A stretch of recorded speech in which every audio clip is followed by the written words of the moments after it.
నమస్కారం అండి. నా పేరు కలాన్ సంజయ్ కుమార్, రైకోడ తెలంగాణ.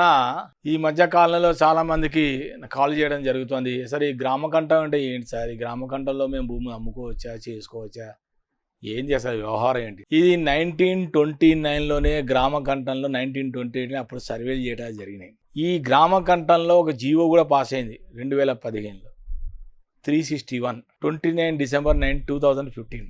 గ్రామకంఠంలో అది కూడా విలేజెస్ ఎక్కడెక్కడో నుంచి నివసించడం జరిగింది. అది కూడా ఓపెన్ ప్లేసెస్, ప్రభుత్వ భూముల్లో ఓపెన్ ప్లేసెస్లో నివసిస్తున్న వాళ్ళని గ్రామకంఠంలో వాళ్ళు ఆ విలేజెస్లో వాళ్ళు ఆక్యుపై చేసుకోవడం జరిగింది.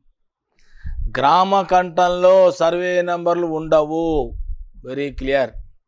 ఏదైనా సరే according to section 22A of registration of stamp duty 1908 ప్రకారముగా ఏదైనా ప్రొహిబిటెడ్ ఉన్నా కూడా అది నడవదు. కాబట్టి మీరు కానీ రిజిస్ట్రేషన్ చేసుకోవాలంటే కూడా రిజిస్ట్రేషన్ చేసుకునే ఆస్కారాలు ఉన్నాయి. ఇది ఏంటంటే ఎవరైనా సరే వేరే ఊర్ల నుంచి వలసలు వచ్చి ప్రభుత్వ భూముల్లో ఆక్యుపై చేసుకుంటే వాళ్ళకి ఆ భూమిలో వాళ్ళు ఉండొచ్చు, కాకపోతే వాళ్ళకి సర్వే నెంబర్ ఉండదు.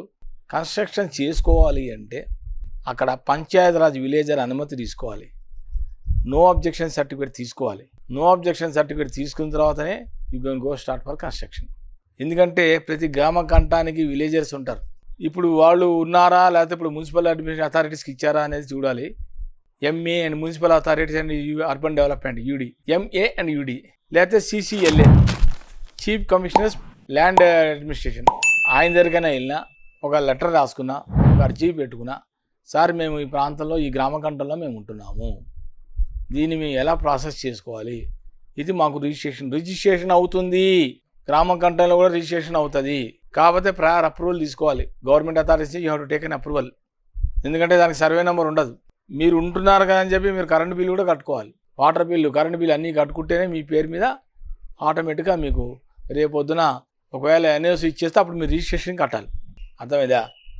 ఒకసారి మీకు పంచాయతీ విలేజెస్ కానీ మున్సిపల్ వాళ్ళు కానీ మీకు ఒకవేళ అనుమతి ఇస్తే కట్టుకోండి అని అంటే అప్పుడు మీరు ఏం చేయాలంటే గవర్నమెంట్కి రిజిస్ట్రేషన్ ఫీజు కట్టండి. స్టాంప్ డ్యూటీ ప్రకారంగా కట్టుకుంటే అప్పుడు ప్రాపర్టీ మీకు ఓన్ అయిపోతుంది.